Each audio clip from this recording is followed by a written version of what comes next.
លោកគ្រូខ្ញុំចង់ boost page សូមជួយបង្រៀនផងអូខេបងបង្រៀនជូនបានឲ្យចង់អញ្ចឹងណាបងអត់ទៅចង់ចេះចង់ដឹងណាមកល្អលេខ1តែម្ដងណាបងលោកគ្រូបង្រៀនណាបងបើគាត់សិស្សច្រើនហើយអញ្ចឹងណាបងពាក់ព័ន្ធនឹងការ boost page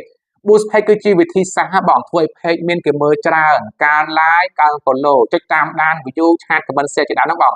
បង្កើនការលុនគឺលោកគ្រូមានការបង្រៀនជូនណាបងតាមនឹងឆាតបងពីខាង Telegram បងមានបង្រៀនបងល្អលេខ1ណាបងការរៀនយើងចេះខ្លួនឯង មានបងប្អូនយើងគាត់តាក់ទងមកថាលោកគ្រូខ្ញុំចង់ឲ្យលោកគ្រូ boot ឲ្យថាបើគឺបានគាត់ថាបើលោកគ្រូ boot ឲ្យហ្នឹង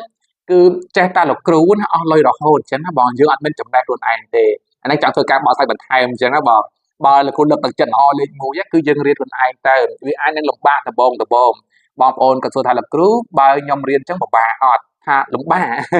ការរៀនវាអត់ស្រួលទេអញ្ចឹងណាហើយមួយទៀតបើខ្ញុំអត់ចេះអង់គ្លេសថ្មីរៀនថារៀនបានគាត់តែយើងត្រូវការតស៊ូព្យាយាមចំណេះវិជ្ជាអញ្ចឹងណាបង តែយើងគិតមើលបងយើងលំបាកមុនសំណុកក្រោយអញ្ចឹងណា